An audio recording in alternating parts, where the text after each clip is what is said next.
Mom, I need help. This date feels wrong. 27-year-old Ella Mathis sent that text from a restaurant bathroom in Dallas, staring at herself in the mirror, emerald dress, perfect makeup, and a sick feeling in her stomach that wouldn't go away.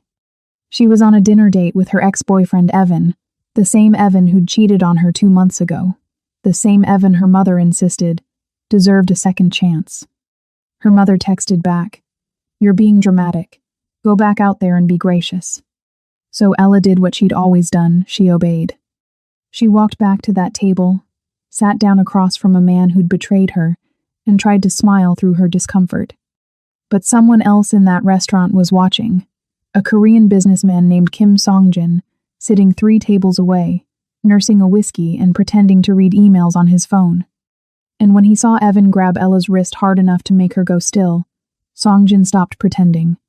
What happened next would force Ella to choose between her mother's expectations and her own survival. But to understand how she ended up at that table, we need to go back 3 weeks to the phone call that started everything. 3 weeks earlier, Ella sat curled up on her couch in her Houston apartment, staring at her iPhone as it lit up for the 5th time that evening. Mom. Again. She'd been ignoring the calls all week, ever since she'd ended things with Evan. Ever since she'd finally drawn a line she refused to cross. On her coffee table sat a half-empty bottle of Barefoot Moscato and her MacBook Air, open to a marketing proposal she'd been trying to focus on for the past 2 hours. A Target throw blanket was wrapped around her shoulders, even though it was 70 degrees outside. Comfort. She needed comfort. When the phone rang for the 6th time, Ella finally answered. "Ella Marie Mathis, why have you been avoiding me?" Her mother's voice carried that particular blend of hurt and accusation that always made Ella's chest tighten. "I haven't been avoiding you, Mom. I've just been busy with work." "Too busy to tell your own mother that you broke up with Evan?" Silence. "Linda called me yesterday," Rosie continued. "She was in tears, Ella. Tears. Her son came to her house, devastated, saying you ended things without even giving him a chance to explain." Ella closed her eyes. Of course Evan had gotten to her mother first. Of course he'd controlled the narrative. "He cheated on me, Mom. People make mistakes, baby. Don't you think?" "No." Ella's voice was quiet but firm. "I don't think. He made a choice, and I made mine. But here's the thing about mothers. They know exactly which wounds to press when they're desperate. I'm not saying you have to marry him," Rosie said softly. "I'm just saying, baby, you're 27, and I've watched you go through so many relationships that didn't work out." Ella could recite the list in her sleep. Philip, who'd talked about marriage for 6 months before admitting he wasn't ready for commitment. David, who'd emotionally checked out 3 months before he finally said the words. Tyler, whose idea of a future together was, "Let's just see where things go," for 2 years. 2 years. "Evan is different," Rosie pressed. "He has a good job. He comes from a good family. Linda and I have known each other since college, you know that. These are good people, Ella. And good men who actually want commitment are hard to find." "He cheated on me, Mom." Ella repeated the words slowly, willing her mother to hear them. Really hear them. "He made a mistake. One mistake. Don't you think everyone deserves a second chance?" And there it was. The question that would change everything. The text messages had appeared on Evan's phone 2 weeks before this conversation. Ella had been at his uptown Dallas apartment, using his iPhone to order Uber Eats while hers charged in the bedroom. The notification had popped up at the top of the screen. "Stephanie. Work. Can't wait to see you Friday. Should I bring the wine, or are you handling everything?" Ella's thumb had hesitated over the screen. Then she'd opened the thread. 3 months of messages. Hotel names. Emojis that made her stomach turn. Plans that overlapped with nights Evan had told her he was working late on a client proposal. When she'd confronted him, he'd cycled through every line in the cheater's playbook. Denial first. Then minimization. It didn't mean anything, Ella. It was just stress relief. That's what he'd called it, stress relief. Ella had packed her purse, called an Uber, and delivered her decision in the calm, clear voice of someone who'd finally learned to recognize patterns. We're done. I need you to respect that. She'd meant it. She'd really meant it. Until her mother got involved. 2 days after that phone call with Rosie, Evan showed up at her mother's house in Houston's 3rd Ward. He brought roses from Whole Foods, the expensive kind, wrapped in brown paper with a silk ribbon. Rosie let him in. "Mrs. Mathis, I know I don't deserve your time," Evan had said, deploying every ounce of the charm that had fooled Ella for 4 months. "But I need you to know I made the biggest mistake of my life. I hurt your daughter, and that's something I'll regret for the rest of my days." He'd sat in Rosie's living room, in the same chair Ella's father used to occupy before his heart attack 7 years ago, and he'd talked about redemption, about growth, about how sometimes people need to lose something precious to realize its value. "I love Ella," he'd said, looking Rosie directly in the eyes. "And I know that if I could just talk to her, face to face, I could show her that I've learned from this, that I'll never take her for granted again." Rosie had listened, and in Evan's earnest performance, she'd heard everything she wanted to hear, that her daughter's relationship could be saved, that there could still be a wedding, grandchildren. The future she'd been dreaming about since Ella turned 25. That night, Rosie had called Ella, and the night after that, and the night after that. "Just one dinner," she'd pleaded. "Just hear him out properly. You owe him that much closure, don't you? You owe yourself the chance to walk away, knowing you gave him a fair hearing. You owe him. You owe yourself." The language of obligation, wrapped in the language of care. By the 3rd day of calls, Ella was exhausted. Exhausted from defending her decision. Exhausted from managing her mother's disappointment. Exhausted from wondering if maybe, just maybe, she was being too rigid, too unforgiving, too difficult. So she'd agreed. One dinner. At the Monarch in Dallas.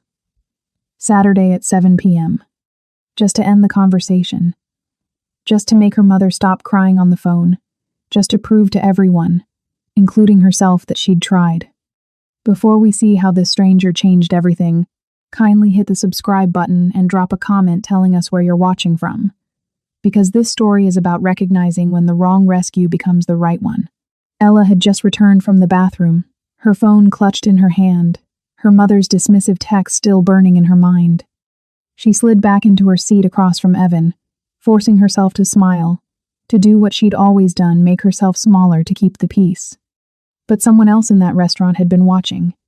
Kim Song-jin had noticed Ella the moment she'd arrived, the emerald dress, the nervous energy, the way her composure shifted when Evan showed up late. He'd watched her excuse herself to the bathroom, watched her check her phone with desperate hope, watched her shoulders fall when she read whatever message had come through. And now, as Evan reached across the table to grab her wrist, his fingers tight, possessive, his voice low with warning, Song-jin stopped pretending to review emails on his phone.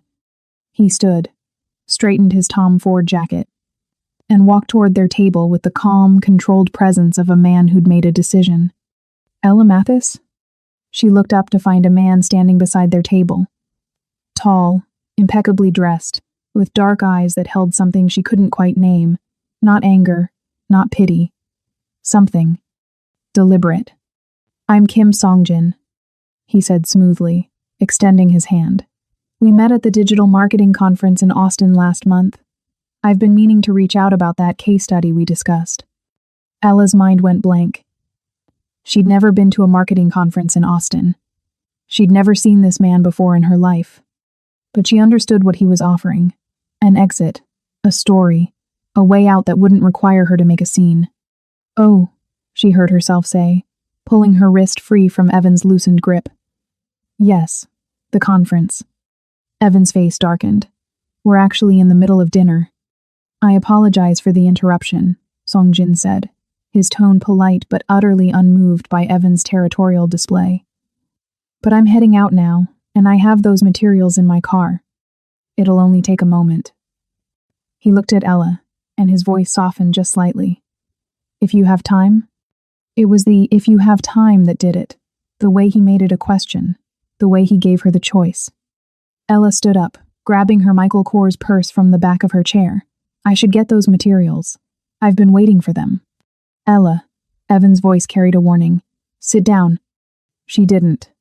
Songjin stepped aside, allowing her to move past him, and she caught the faintest scent of expensive cologne, something woodsy and clean. As they walked toward the exit, she could feel Evan's eyes burning into her back, could imagine him calculating whether to follow, whether to make a scene. He didn't. Whatever he saw in Songjin's calm, controlled presence made him stay in his seat. The Dallas evening air hit Ella's face like a permission slip to breathe. Her phone started buzzing immediately, text after text lighting up her screen. Mom, where are you going? Ella, who is that man? Are you seriously leaving your date for a stranger? Ella Marie Mathis, answer me. Do you need a moment? Songjin asked, his voice carrying none of the urgency vibrating through her phone. Ella silenced it and dropped it into her purse. No, I need to not be here. They walked 2 blocks to where a black Mercedes S-Class waited at the curb. Songjin opened the passenger door, then paused. I can call you an Uber, he said quietly. Or I can drive you home. Your choice. But I won't leave you here if you don't feel safe. There it was again. The choice. The permission to decide. Can you just drive? Ella said. I don't care where. I just can't go home yet. For the first 10 minutes, neither of them spoke. Songjin drove with the same controlled precision he'd used at the restaurant, smooth, unhurried, completely present. Classical music played softly through the speakers. Something by Chopin, Ella thought, though she couldn't be sure. Finally, he asked, Are you safe? Not, are you okay? Not, what was that about? Just, are you safe? And something about that question, about the way it cut through all the performance and got straight to what mattered, broke something loose in Ella's chest. She laughed. Not a happy laugh. The exhausted, slightly unhinged laugh of someone who's been pushed past their limit. I don't know, she said honestly. I don't know if I'm safe. I don't know if I just made the stupidest decision of my life, getting in a car with a complete stranger. I don't know why my mother thinks I owe a cheater a second chance. I don't know why saying no isn't enough. Songjin was quiet for a moment. Then he said, 3 years ago, my cousin Minji called me. She was being pressured into a marriage she didn't want. To someone in our family's business who had a reputation for violence. She asked me to help her leave. He paused at a red light, his hands steady on the wheel. I told her I'd figure something out, that I'd call her back after a meeting. I was 12 hours too late. His voice didn't waver, but Ella could hear the weight behind the words. She tried to take her own life rather than go through with it. She's been in a coma ever since. Ella's breath caught. I saw you texting under the table, Songjin continued softly. I saw your shoulders, the way you made yourself smaller every time he spoke. I saw him grab your wrist. He glanced at her briefly. I couldn't walk past that again. The car fell silent except for Chopin and the soft hum of the engine. I'm not asking you to trust me, Songjin said. But I'm asking you to let me make sure you get home safely. He reached into his jacket pocket and pulled out a business card, setting it gently in the cup holder between them. My number's there. No obligation. No expectation. Just, if you want to talk to someone who gets it. Ella picked up the card. Embossed letters. Heavy stock. Kim Songjin. Import. Export operations. Thank you, she whispered. You don't have to thank me for doing what should have been done 20 minutes earlier, he said quietly. And for the first time in 3 weeks, Ella felt like maybe, just maybe, she'd made the right choice. The problem with being rescued by a stranger is that you have to go home and explain it to everyone who thinks they know better. Ella woke up Sunday morning to the sound of someone pounding on her apartment door. She checked her phone, 8:47 a.m. 17 missed calls from her mother. 12 text messages she hadn't had the energy to read last night. She knew who was at the door before she opened it. Rosie stood in the hallway, still in her church clothes from early service, her face a mixture of fury and fear that only a mother can manage simultaneously. Ella Marie Mathis. Her mother's voice was low, controlled the kind of calm that meant she was anything but. We need to talk. Now. Ella stepped aside, letting her mother into the apartment. Who is he? Rosie demanded before Ella could even close the door. Who is this man you left with last night? Do you have any idea how that looked? How worried I was. I texted you that I was fine. You got into a car with a complete stranger, Ella. A stranger. While you were supposed to be having dinner with Evan, a man you've known for months. A man whose family we know. A man who cheated on me, Ella interrupted quietly. A man who grabbed my wrist hard enough to leave a mark when I tried to pull away. Rosie paused, but only for a moment. Linda called me last night. 3 times. She said Evan was humiliated. That you left him sitting there alone while you walked out with some Asian businessman who interrupted your dinner.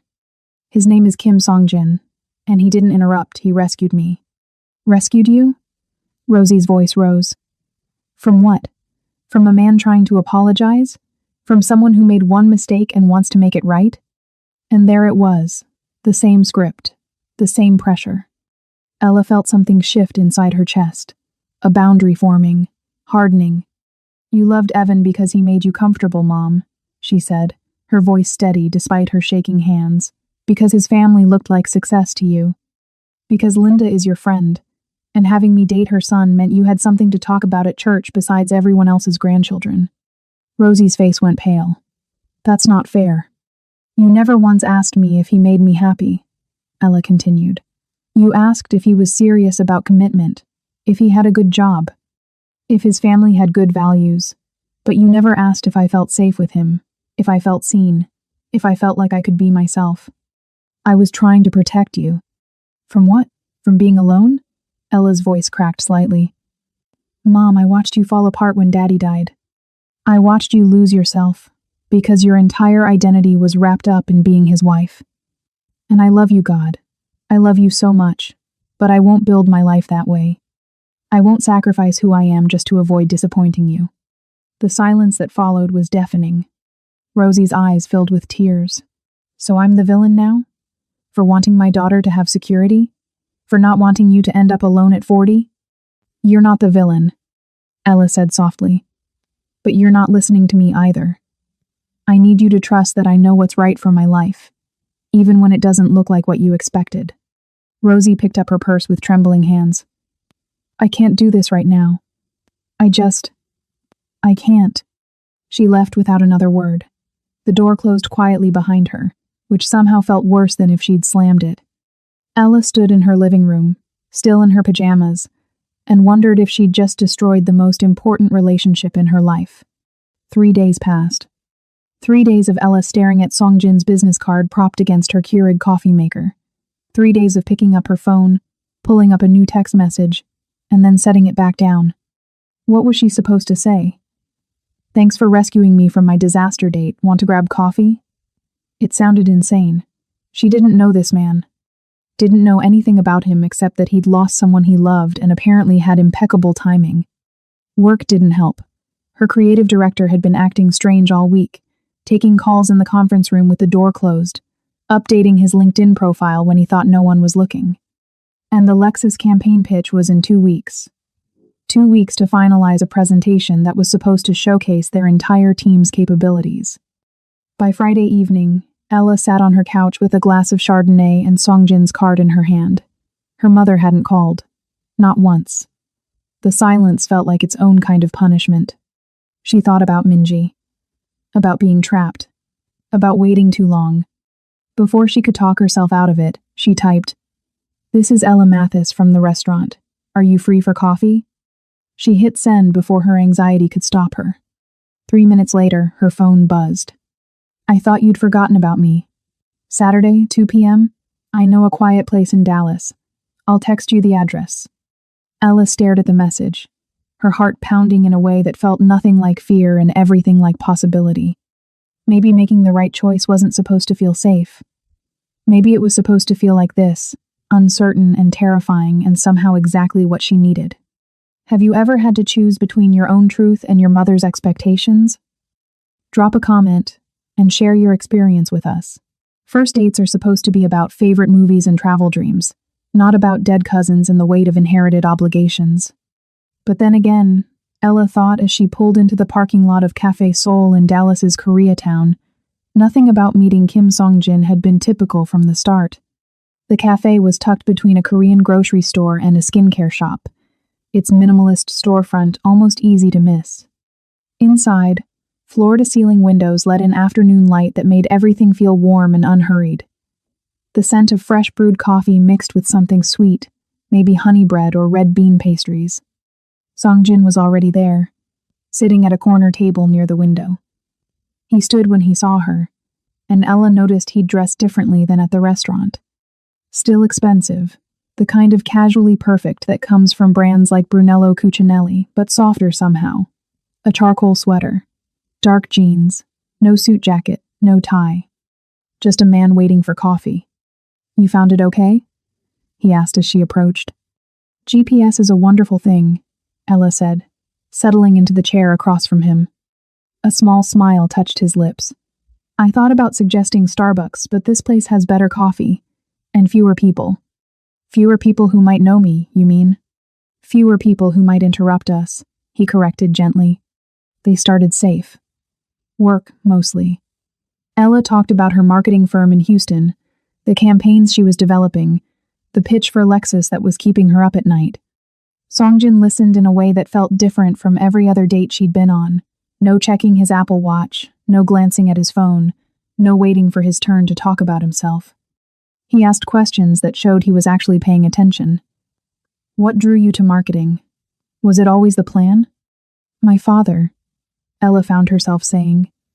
"He worked in advertising before he passed. Used to say that good marketing doesn't sell products.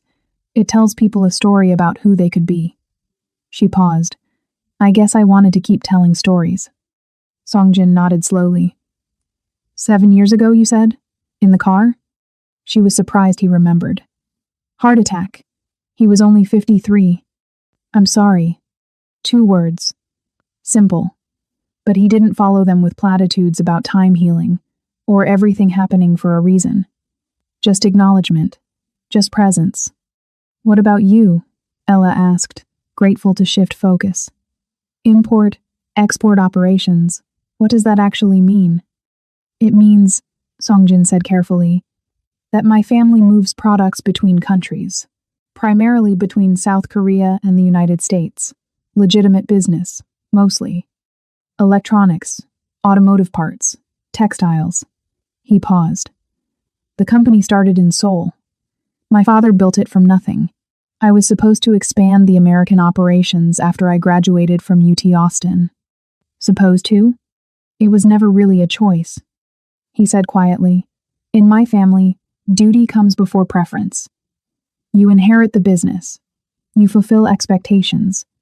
You don't ask what you want, you ask what's needed." Ella recognized the weight in those words. "That sounds lonely." "It is." Songjin met her eyes. "Minji, my cousin, she understood that. She was being pressured into an arranged marriage with someone in our extended business network. A man with a temper. With a reputation." His hands tightened slightly around his coffee cup. "She called me, asked for help, and I told her I'd figure something out after a meeting. I had some contract negotiation I thought was important." His voice went flat. "By the time I got to her, she'd tried to end her life. She's been in a coma for 3 years. The doctors say she'll probably never wake up." The silence between them felt heavy but not uncomfortable. "My mother hasn't spoken to me in 5 days, Ella said finally, "because I chose myself instead of the man she wanted me to marry. Because I walked away from Evan instead of giving him another chance. Because I'm not following the script she wrote for my life." "Do you regret it?" "Walking away from Evan? No." Ella traced the rim of her coffee cup. "But disappointing my mother? That part kills me. She lost my father and rebuilt her entire identity around being my mother. And now I'm pulling away, and she thinks I'm abandoning her." "You're not abandoning her," Songjin said quietly. "You're just refusing to abandon yourself." Something in Ella's chest cracked open at those words. 4 hours passed like 4 minutes. The cafe staff started stacking chairs on tables, and Ella realized with a start that the sun had set outside the windows. Songjin walked her to her car, a Honda Accord she'd been driving since college, suddenly feeling very ordinary next to his Mercedes parked 2 spots away. "Can I see you again?" he asked. "No games. No, I'll text you," without meaning it. Just a direct question.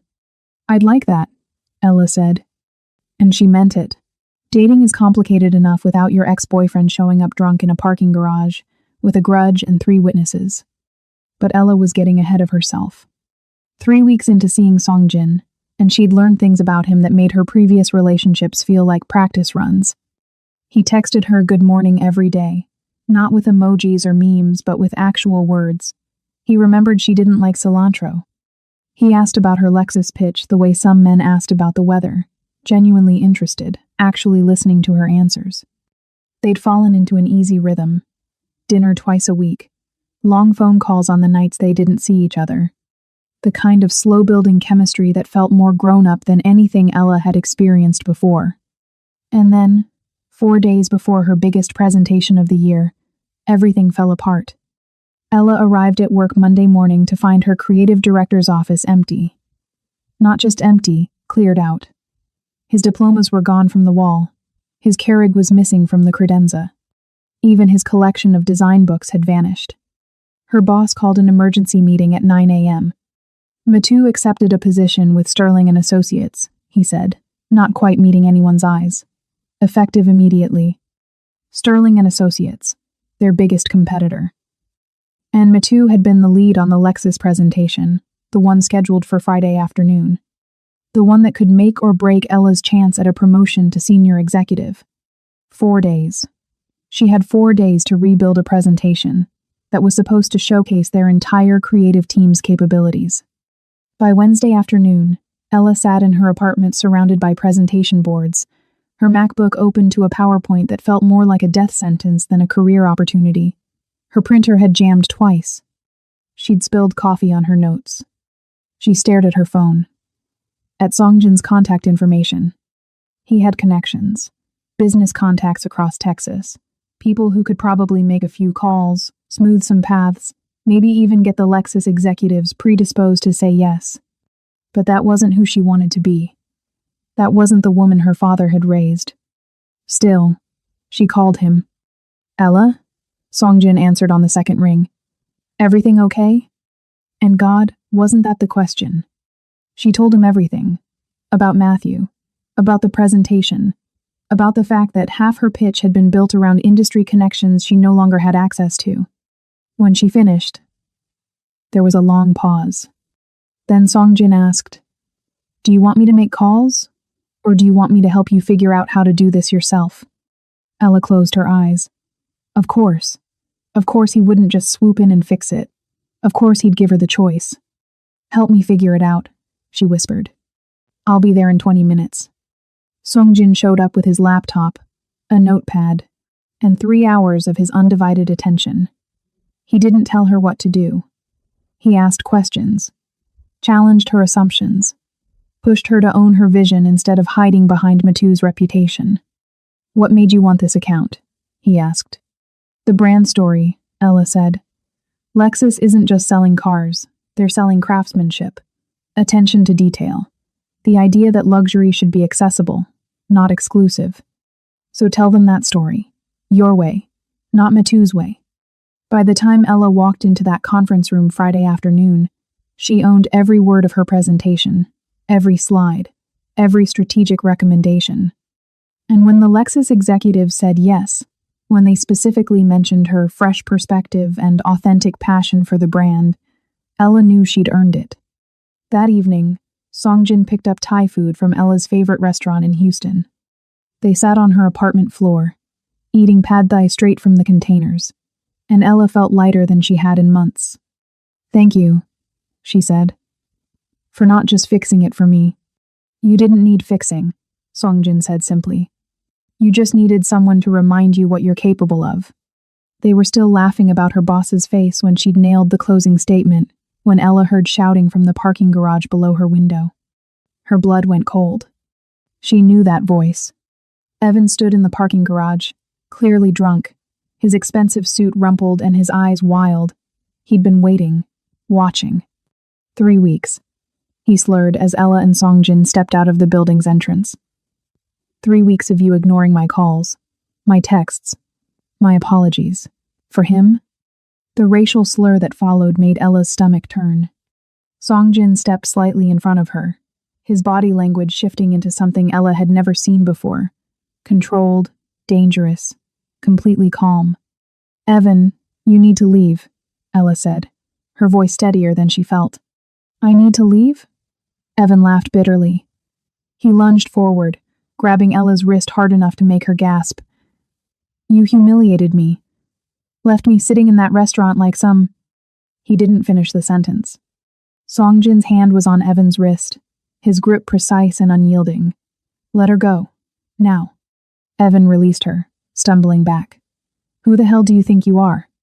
Songjin pulled out his phone, typed something quickly, then pocketed it again. His voice was quiet, almost gentle. "Someone you don't want to know." Within 15 minutes, 3 men in dark suits appeared. Professional, efficient, terrifying in their politeness. "Mr. Vinson," one of them said. "We're going to escort you home safely. Please come with us." Evan looked at Songjin, and something in his face changed. Recognition. Fear. He went with them without another word.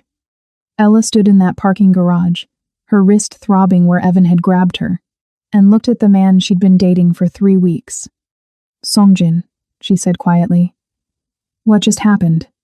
He met her eyes. "We should talk.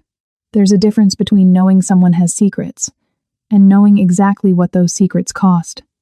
They went back upstairs to Ella's apartment.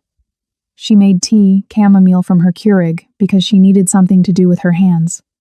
Songjin sat at her small kitchen table, his shoulders tense in a way she'd never seen before.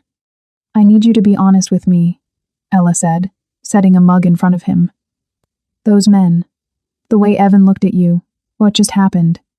Songjin didn't deflect, didn't minimize. He met her eyes and told her the truth. "My family's business is import-export.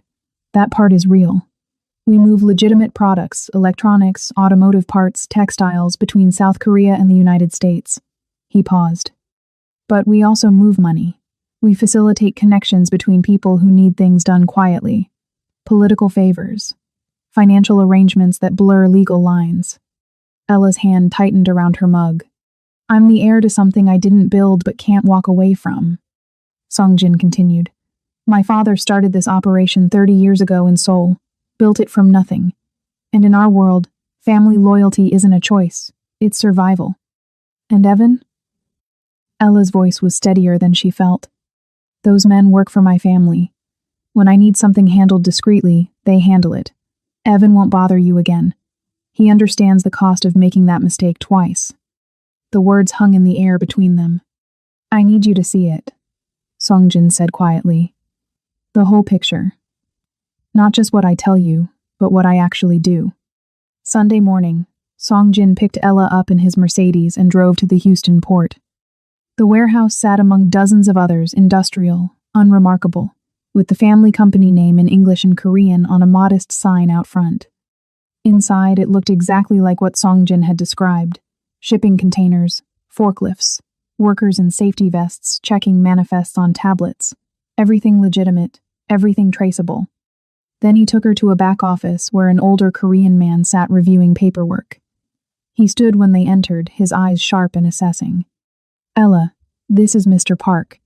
He manages operations here and other aspects of the family business." Mr. Park bowed slightly. "Miss Mathis, it's good to finally meet you. Songjin speaks highly of you." "Mr. Park has been with my family since I was a child," Songjin said. "He knew my cousin Minji. He's the one who found her after." His voice trailed off. Mr. Park's expression softened. "You care for her," he said to Ella. "I can see that. And he cares for you. That is rare in this life." Songjin showed her the computers that tracked both kinds of shipments, the ones that went through customs with full documentation and the ones that moved through more carefully constructed channels, the financial systems that looked clean on paper but served purposes she could only guess at. "This is who I am, Ella," Songjin said, as they stood in his office overlooking the warehouse floor. "I can walk away from you if this is too much. I'd understand. But I can't walk away from my family.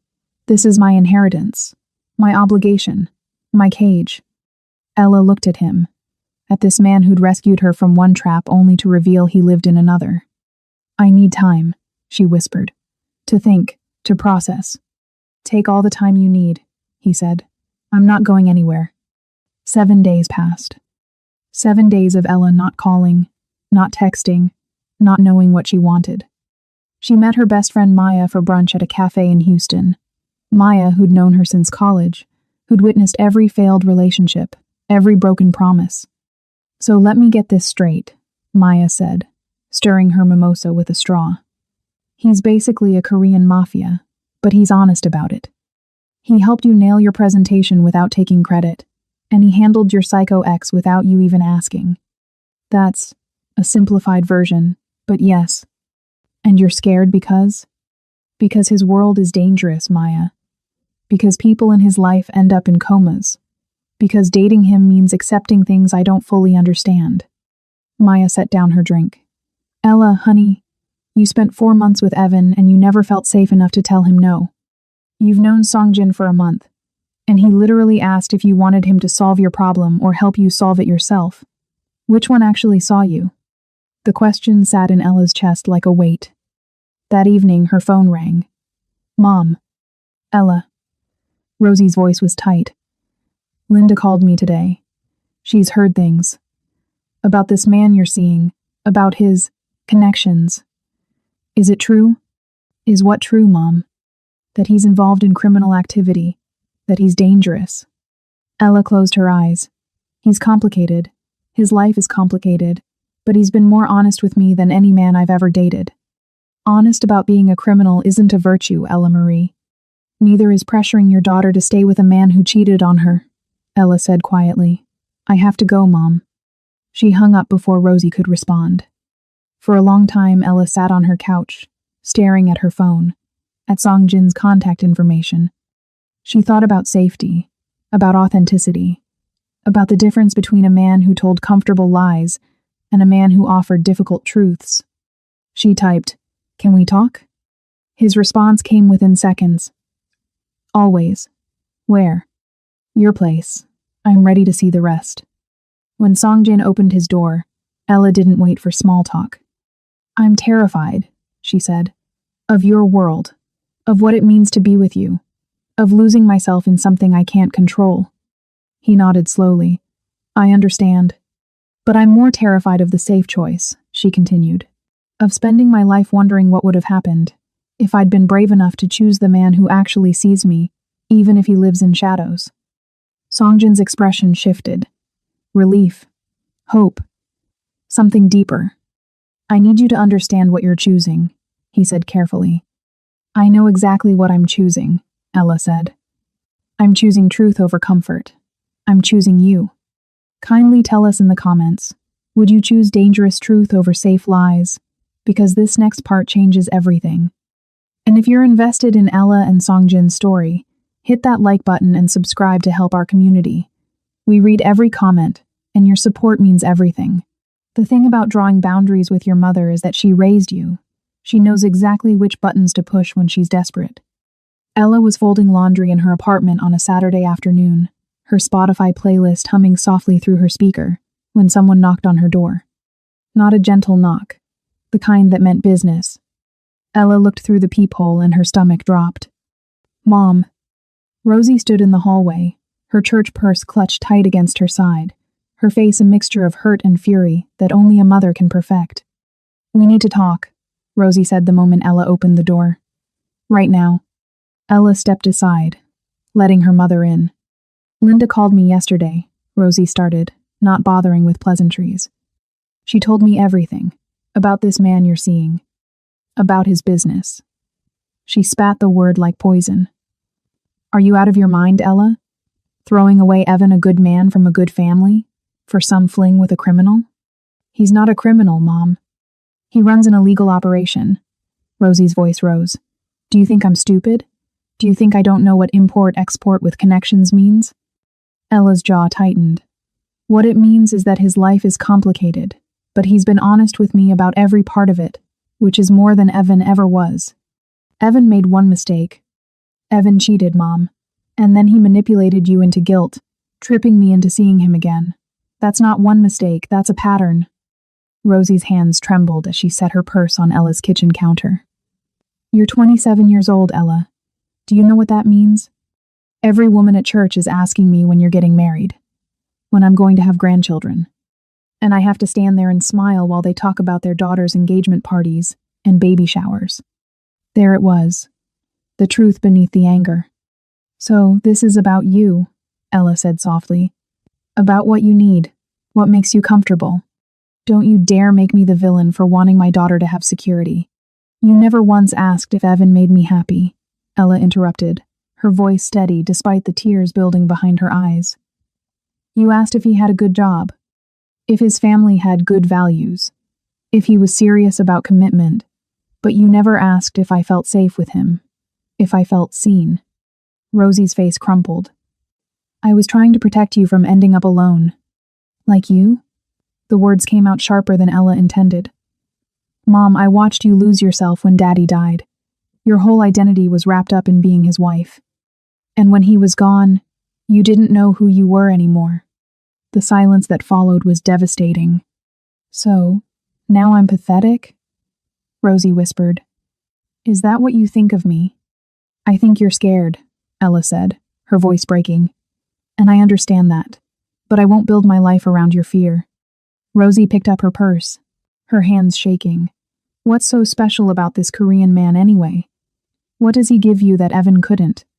Ella met her mother's eyes. He asks what I want. He listens when I say no. He doesn't need me to be smaller so he can feel bigger. So, I raised you to be selfish, Rosie said, tears streaming down her face now. To be ungrateful, to throw away everything I sacrificed to give you. You raised me to know my worth, Ella said quietly. You just don't like that I'm using it. Rosie turned toward the door, then stopped. Don't call me when this blows up in your face. When you realize that choosing some dangerous man over your family was the biggest mistake of your life. The door closed behind her, not a slam, just a quiet final click. Ella stood in her empty apartment, her whole body shaking, and wondered if she'd just lost her mother for good. 20 minutes later, there was a softer knock. She opened it to find Songjin. He didn't ask what happened. He'd seen Rosie leave in tears. He just pulled Ella into his arms and let her break. Boundaries are love too, he murmured into her hair, even when they hurt. 3 weeks passed. Rosie didn't call, didn't text, didn't show up at church functions where she knew Ella would be. The silence felt like its own kind of grief. But Ella kept choosing herself, kept building a life that was hers, not her mother's script. And Songjin stayed, through every doubt, every tear, every moment she wondered if she'd made the right choice. Until the night his phone rang with a call from Seoul. And everything changed again. Love is easy when you're in the same city. But what happens when Seoul calls and duty demands an answer? 6 months into their relationship, Ella and Songjin had built something she'd never experienced before. Real intimacy, real partnership. The kind of love that didn't require her to shrink or perform or pretend. They'd fallen into rhythms that felt like home. Saturday morning coffee runs to Starbucks before heading to Cafe Seoul. Tuesday night dinners at her apartment where he'd chop vegetables while she worked on presentations at her kitchen table. Quiet evenings on his couch in Dallas, her feet in his lap while they watched Netflix and said nothing at all. It was the kind of ordinary that felt extraordinary precisely because it was real. Until the night his phone rang at 11 p.m. Ella was at Songjin's apartment, wearing one of his UT Austin t-shirts and scrolling through Instagram on her iPhone while he finished some emails. His phone lit up with a call, the screen displaying Korean characters she couldn't read. She watched his face change as he answered, watched the color drain from his expression. The conversation lasted less than 3 minutes, all in Korean. His voice careful, respectful, with an edge of something Ella had never heard before. Fear. When he hung up, he sat motionless for a long moment. My father had a stroke, he said finally. He's stable, but there's damage. The doctors say he can't manage the business anymore. Ella set down her phone. I'm so sorry. There's a power struggle starting in Seoul. My uncle wants to take control. Others are positioning themselves. Songjin's hands tightened around his phone. I have to go back. to stabilize things, to keep the organization from tearing itself apart. For how long? 6 months, maybe a year. He met her eyes, maybe permanently. The words sat between them like a third presence in the room. The next 48 hours moved too fast. Songjin booked a flight to Seoul departing Sunday evening, made calls to Houston and Dallas contacts, delegating operations, packed a suitcase with the kind of efficiency that comes from years of travel. Saturday night, he picked up Ella in his Mercedes and drove to Reunion Tower in downtown Dallas. They took the elevator to the observation deck, the city spreading out beneath them in a glittering grid of lights. The Omni Hotel glowed to the south. The Margaret Hunt Hill Bridge arched over the Trinity River like a silver ribbon. "I need to tell you something," Songjin said, his hands steady on the railing. "My father wants me in Korea permanently. He's convinced the business needs restructuring from the top, and I'm the only one he trusts to do it." Ella's chest tightened. "I can negotiate," he continued. 6 months in Seoul, 6 months here. It would mean splitting my life between 2 continents. But I can make it work. He turned to face her fully. "I need to know if you see a future worth that negotiation. Because I can't do halfway with you, Ella. I won't ask you to wait if you're uncertain." Ella stared out at the Dallas skyline, at the life she'd built here, her apartment, her job, the city where she'd finally learned to choose herself. And she thought about every man who'd come before Songjin. Matthew, who'd talked about marriage for 6 months before admitting he wasn't ready. David, who couldn't commit past the next dinner date. Tyler, whose version of forever was, let's just see what happens. Years of men who couldn't promise her next weekend, let alone next year. And here was Songjin, asking her to believe in a future across continents and time zones and complications she couldn't fully imagine. "I'm terrified," she said, her voice breaking. "Of your world, of the distance, of losing myself in something this big." He nodded slowly, accepting. "But I'm more terrified of the safe choice," Ella continued, tears streaming down her face now. Songjin's expression shifted. Relief. Hope. Love. "So yes," Ella whispered. "Yes to Seoul and Dallas. Yes to FaceTime calls at 3 a.m. Yes to building something together even when it's hard. Yes to you." He pulled her into his arms, and they stood there on that observation deck, 2 people choosing each other despite every logical reason not to. It wasn't a proposal. There was no ring, no bended knee.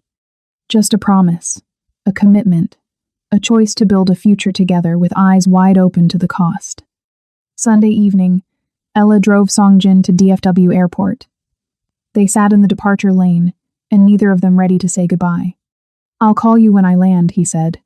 "It'll be Monday afternoon your time." 14-hour time difference, Ella said, trying to smile through tears. "I Googled it." He kissed her forehead, her cheeks, her lips.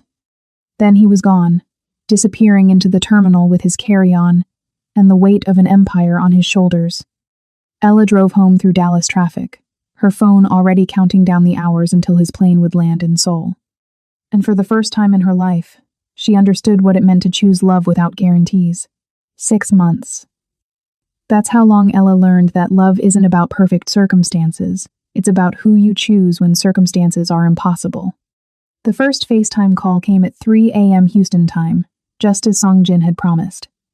Ella answered with bleary eyes and bedhead, her iPhone propped against her Keurig while she made coffee she desperately needed.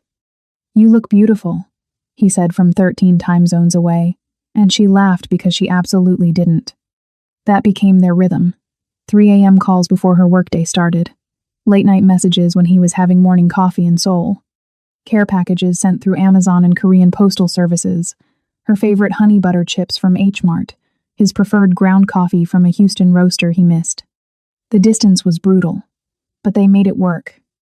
Songjin spent those 6 months stabilizing his father's organization, negotiating with his uncle, restructuring operations to ensure transparency where it mattered, and discretion where it didn't. His video calls came from hotel rooms and offices, always professional, always exhausted. "I'm making progress," he told her during week 6. "My father's agreeing to step back gradually. I think I can negotiate the split arrangement." "How much longer?" Ella asked, hating how needy she sounded. Soon, he promised. I'm fighting for us, I promise. Meanwhile, Ella's career was flourishing.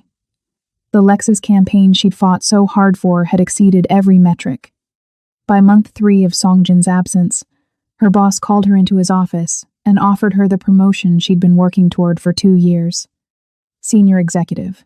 Her own team. A salary that made her mother's concerns about financial security feel almost laughable.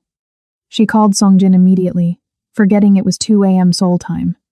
I'm so proud of you, he said, voice thick with sleep and genuine joy. You did this yourself, all of it. And she had, without his connections, without anyone's rescue. Just her own competence and her own voice. The call from her mother came on a Tuesday afternoon in month 4. Ella almost didn't answer. 3 months of silence had calcified into something that felt permanent.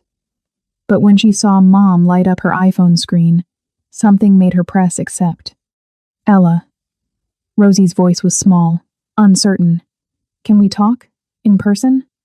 They met at the same Houston cafe where Rosie used to take Ella after church when she was a little girl. The same corner booth. The same menu featuring chicken salad sandwiches and sweet tea. Rosie looked older than Ella remembered. I've been talking to my therapist, Rosie started, stirring Splenda into her coffee with shaking hands. About your father, about losing him, about what I've been doing to you. Ella waited.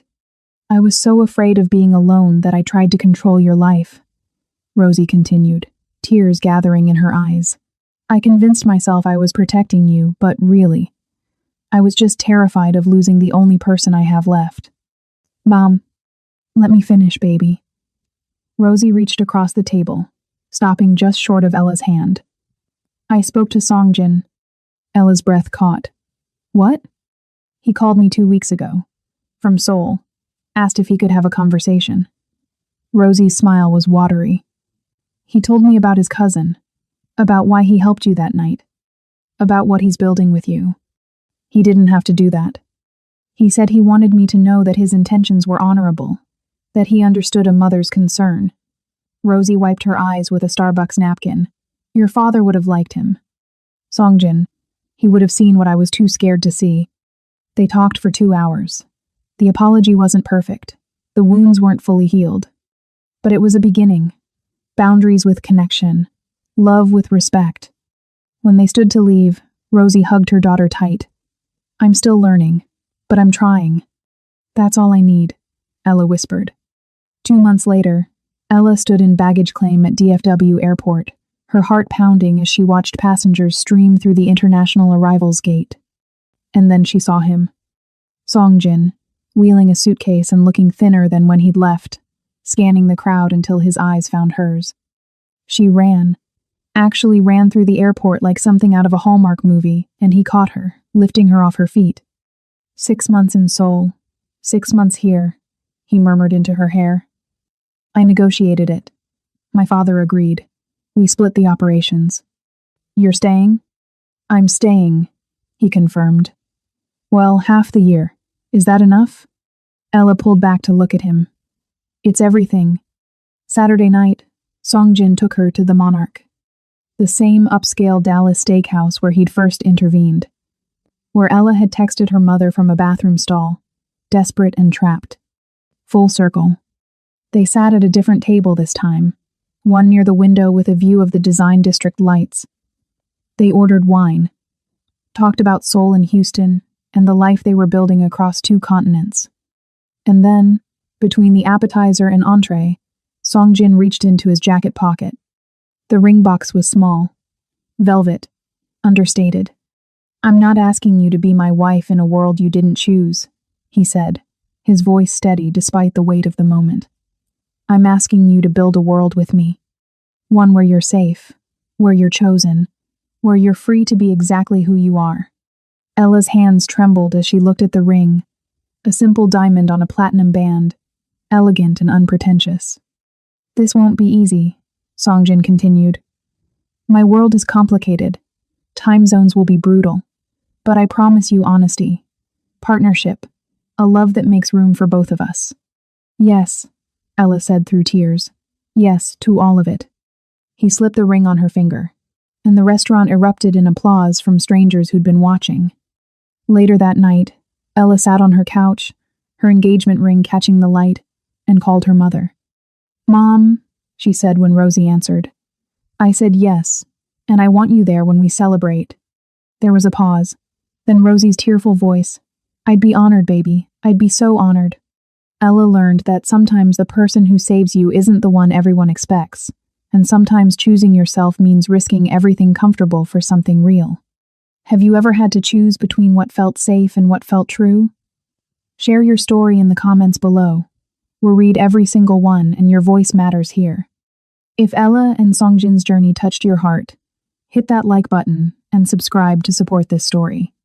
Because every woman deserves a love story that honors who she really is, not who she's expected to be.